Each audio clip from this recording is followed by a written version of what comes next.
नमस्कार साथियों, कैसे हो आप सभी। छत्रसाल एकेडमी में आप सभी का स्वागत है।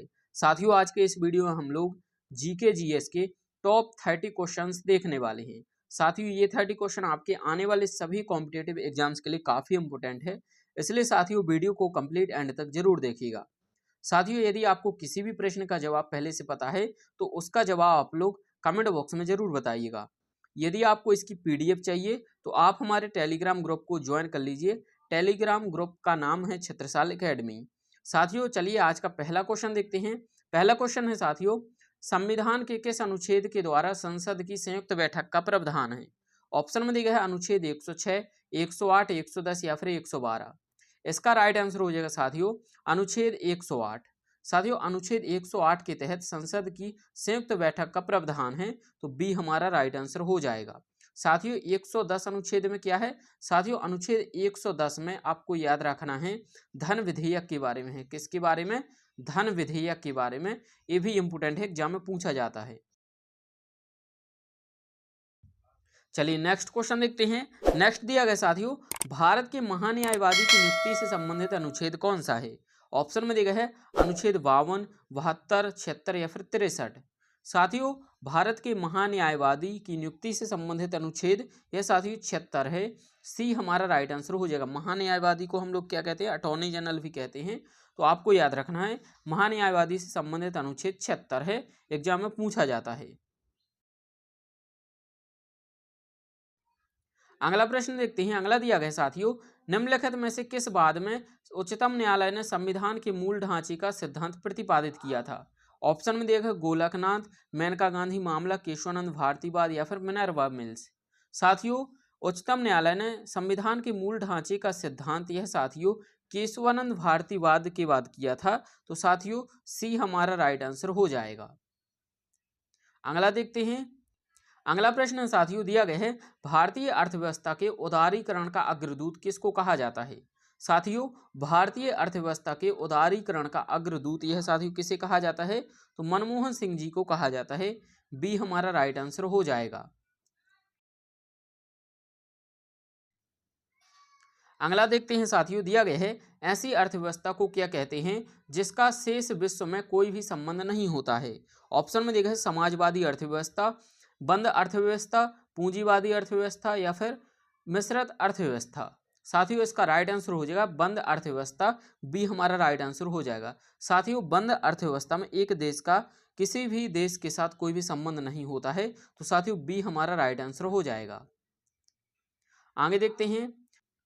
अगला प्रश्न देखते हैं। दिया गया साथियों, मानव विकास सूचकांक कौन जारी करता है। ऑप्शन में दिया गया है यूएनडीपी, आईबीआरडी, यूनिसेफ या फिर अंकटाड। साथियों, मानव विकास सूचकांक यह साथियों आपको याद रखना है यूएनडीपी जारी करता है। ये हमारा राइट आंसर हो जाएगा। साथियों, यूएनडीपी की स्थापना कब हुई थी? 1965 में इसकी स्थापना हुई थी, आपको याद रखना है। मुख्यालय कहाँ पर है? तो इसका मुख्यालय अमेरिका के न्यूयॉर्क शहर में स्थित है। कहाँ पर है? अमेरिका के न्यूयॉर्क शहर में, न्यूयॉर्क में इसका मुख्यालय है, ये भी आपको याद रखना है। अगला देखते हैं। अगला है साथियों, ब्लीचिंग पाउडर का रासायनिक नाम क्या है। साथियों, ब्लीचिंग पाउडर का रासायनिक नाम क्या है? Calcium oxychloride, sodium bicarbonate, calcium hypochloride या फिर कैल्शियम कार्बोनेट। साथियों, ब्लीचिंग पाउडर का रासायनिक नाम यह साथियों आपको याद रखना है कैल्शियम हाइपोक्लोराइड है, तो साथियों सी हमारा राइट आंसर हो जाएगा। अगला देखते हैं। अगला प्रश्न है साथियों, निम्न में से किसमें क्लोरोफिल नहीं होता है। ऑप्शन में दिया गया है शैवाल, ब्रायोफाइटा, टेरिडोफाइट्स या फिर कवक। साथियों, निम्नलिखित में से किसमें क्लोरोफिल नहीं होता है, तो राइट आंसर हो जाएगा कवक में क्लोरोफिल नहीं होता है। डी राइट आंसर हो जाएगा। नेक्स्ट देखते हैं साथियों। नेक्स्ट दिया गया है, राष्ट्रीय पिछड़ा वर्ग आयोग की स्थापना कब हुई थी। यहाँ पर स्थापना है, स्थापना राष्ट्रीय पिछड़ा वर्ग आयोग की स्थापना कब हुई थी। ऑप्शन में दिया गया है 1975, 1979, 1990 या फिर 1993।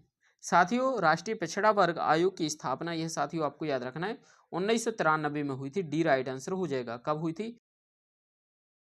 14 अगस्त 1993 में राष्ट्रीय पिछड़ा वर्ग आयोग की स्थापना हुई थी, आपको याद रखना है, इंपोर्टेंट है, एग्जाम में पूछा गया है। आगे देखते हैं। अगला दिया गया साथियों, ब्रिटिश हाउस ऑफ कॉमन्स का चुनाव जिस प्रथम भारतीय ने लड़ा वह थे?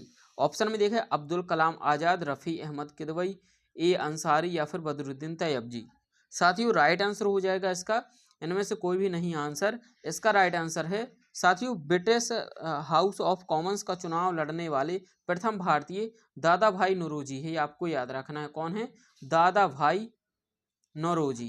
तो ये आपको याद रखना है, एग्जाम में क्वेश्चन पूछा जाता है। आगे देखते हैं, अगला प्रश्न दिया गया साथियों, किसे लड़ाकू पेशवा और हिंदू शक्ति का अवतार कहा जाता है? साथियों किसको लड़ाकू पेशवा, यहाँ पर लड़ाकू है, लड़ाकू पेशवा और हिंदू शक्ति का अवतार कहा जाता है? ऑप्शन में देखा है बालाजी विश्वनाथ, बाजीराव प्रथम, बालाजी बाजीराव या फिर इनमें से कोई नहीं। साथियों राइट आंसर हो जाएगा बाजीराव प्रथम। इनको साथियों लड़ाकू पेशवा और हिंदू शक्ति का अवतार माना जाता है। तो साथियों बी हमारा राइट आंसर हो जाएगा, बाजीराव प्रथम।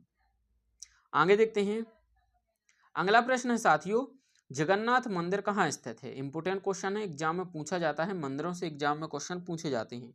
तो साथियों जगन्नाथ मंदिर कहाँ पर है? पश्चिम बंगाल, उड़ीसा, केरल या फिर उत्तर प्रदेश। राइट आंसर हो जाएगा साथियों उड़ीसा में जगन्नाथ मंदिर स्थित है, बी हमारा राइट आंसर हो जाएगा। अगला दिया गया है, गीत गोविंद के रचनाकार जयदेव किसकी सभा को अलंकृत करते थे? ऑप्शन में दिया गया है धर्मपाल, देवपाल, विजय सेन या फिर लक्ष्मण सेन। साथियों गीत गोविंद यह किसकी रचना है? जयदेव की। और जयदेव किसके दरबारी कवि थे? तो ये आपको याद रखना, लक्ष्मण सेन के दरबार में थे, डी राइट आंसर हो जाएगा। अगला प्रश्न देखते हैं, अगला प्रश्न है साथियों, दिल का दौरा किस कारण होता है? ऑप्शन में देखा है हृदय पर जीवाणु का हमला, हृदय गति का रुक जाना, हृदय में रक्त आपूर्ति की कमी या फिर अज्ञात कारणों से हृदय में बाधा आना। साथियों दिल का दौरा यह साथियों आपको याद रखना है हृदय में रक्त आपूर्ति की कमी से होता है। तो साथियों सी राइट आंसर हो जाएगा। अगला देखते हैं, अगला प्रश्न है साथियों, चेचक के टीके का आविष्कार किसने किया था? ऑप्शन में दिया गया है Frederick Grant Banting, Alexander Fleming, Louis Pasteur या फिर एडवर्ड जेनर। साथियों चेचक के टीके का आविष्कार एडवर्ड जेनर ने किया था, डी राइट आंसर हो जाएगा। यदि आपसे पूछे कि रेबीज के टीके का आविष्कार किसने किया था, तो आपको बताना है रेबीज के टीके का आविष्कार किसने किया था? तो लुई पाश्चर ने किया था, ये आपको याद रखना है। आगे देखते हैं, अगला प्रश्न साथियों, प्रवासी भारतीय दिवस कब मनाया जाता है? इंपोर्टेंट क्वेश्चन है, एग्जाम में पूछा जाता है, प्रवासी भारतीय दिवस कब मनाया जाता है? ऑप्शन में देखा है 23 जनवरी, 9 जनवरी, 28 फरवरी या फिर 15 मार्च को। राइट आंसर हो जाएगा साथियों 9 फरवरी को प्रवासी भारतीय दिवस मनाया जाता है, बी हमारा राइट आंसर हो जाएगा। 23 जनवरी को क्या मनाया जाता है? 23 जनवरी को साथियों पराक्रम दिवस मनाया जाता है। कौन सा दिवस? पराक्रम दिवस मनाया जाता है सुभाष चंद्र बोस जी के जन्म दिवस पर। 28 फरवरी को क्या मनाया जाता है? तो विज्ञान दिवस मनाया जाता है 28 फरवरी को। कौन सा दिवस? विज्ञान दिवस। और 15 मार्च को क्या मनाया जाता है? तो उपभोक्ता दिवस मनाया जाता है। क्या मनाया जाता है? उपभोक्ता दिवस। यह साथियों 15 मार्च को मनाया जाता है उपभोक्ता दिवस। तो ये सभी आपको याद रखना है, एग्जाम में क्वेश्चन पूछे जाते हैं। आगे देखते हैं, अगला प्रश्न दिया गया साथियों, प्रसिद्ध पुस्तक आनंद मठ के रचयिता कौन है? रविंद्रनाथ टैगोर, बंकिम चंद्र चटर्जी, सरोजिनी नायडू या फिर अरविंद घोष। साथियों राइट आंसर हो जाएगा बंकिम चंद्र चटर्जी। साथियों आनंद मठ पुस्तक की रचयिता बंकिम चंद्र चटर्जी है, ये आपको याद रखना है, बी हमारा राइट आंसर हो जाएगा। अगला प्रश्न देखते हैं, अगला है साथियों, हिंदू कैलेंडर के अनुसार प्रथम माह कौन सा है? साथियों हिंदू कैलेंडर के अनुसार प्रथम माह कौन सा है? ऑप्शन में दिया गया चैत्र, बैसाख, माघ या फिर कार्तिक। राइट आंसर हो जाएगा साथियों चैत्र माह। साथियों चैत्र माह हिंदू कैलेंडर के अनुसार प्रथम माह है, आपको याद रखना है। अगला देखते हैं, अगला है साथियों इंपोर्टेंट क्वेश्चन है, एग्जाम में पूछा गया है, संगीत यंत्र सितार का आविष्कार किसने किया था? ऑप्शन में दिया गया है अमीर खुसरो, रामदास, तानसेन या फिर हरिदास। इंपोर्टेंट क्वेश्चन है, संगीत यंत्र सितार का आविष्कार किसने किया था? इसका राइट आंसर हो जाएगा साथियों अमीर खुसरो ने, ये हमारा राइट आंसर हो जाएगा। अगला देखते हैं, अगला है साथियों, बेगम अख्तर का नाम किससे संबंध है? इंपोर्टेंट क्वेश्चन है, बेगम अख्तर का नाम किससे संबंध है? ऑप्शन में दिया गया है शास्त्रीय वादन संगीत, शास्त्रीय गजल व ठुमरी, सरोज संगीतज्ञ या फिर शास्त्रीय नृत्य। साथियों बेगम अख्तर, यह साथियों आपको याद रखना है शास्त्रीय गजल व ठुमरी गायिका हैं, तो बी हमारा राइट आंसर हो जाएगा। और साथियों एग्जाम में, एसएससी के एग्जाम में सबसे ज्यादा क्वेश्चन इनसे पूछा जाता है, ये आपको याद रखना है। अगला प्रश्न साथियों, रंगोली भारत के किस क्षेत्र की लोक कला शैली है? ऑप्शन में देखा है गुजरात, महाराष्ट्र, राजस्थान या फिर छत्तीसगढ़।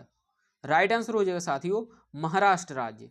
साथियों रंगोली यह साथियों महाराष्ट्र राज्य की लोक कला शैली है, बी हमारा राइट आंसर हो जाएगा।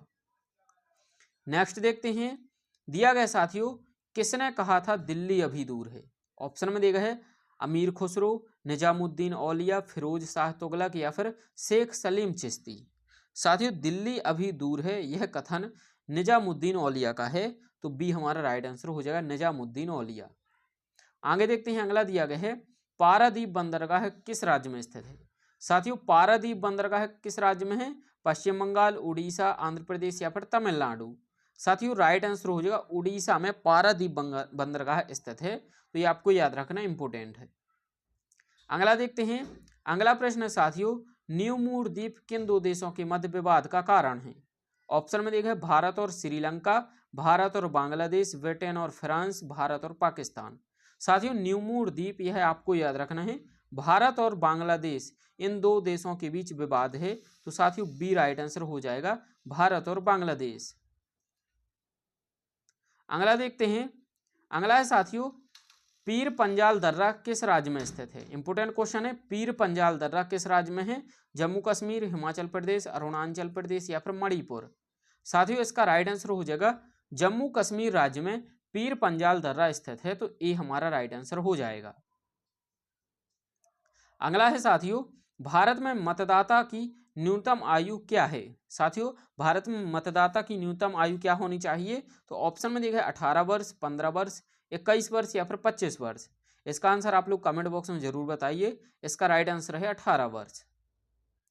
आगे देखते हैं, अगला प्रश्न देखते हैं, दिया है साथियों भारत का प्रथम मुख्य चुनाव आयुक्त कौन था? ऑप्शन में देखा है जीवी मावलंकर, टी स्वामीनाथन, के वी के सुंदरम या फिर सुकुमार सेन। साथियों भारत की प्रथम मुख्य चुनाव आयुक्त ये आपको याद रखना सुकुमार सेन जी थे, तो डी राइट आंसर हो जाएगा। अगला प्रश्न देखते हैं, अगला है साथियों राष्ट्रकूट वंश का संस्थापक कौन था? ऑप्शन में दिए गए हैं दंती दुर्ग, गोविंद तृतीय, कृष्ण प्रथम या फिर इंद्र तृतीय। साथियों राष्ट्रकूट वंश का संस्थापक दंती दुर्ग था, तो ए हमारा राइट आंसर हो जाएगा।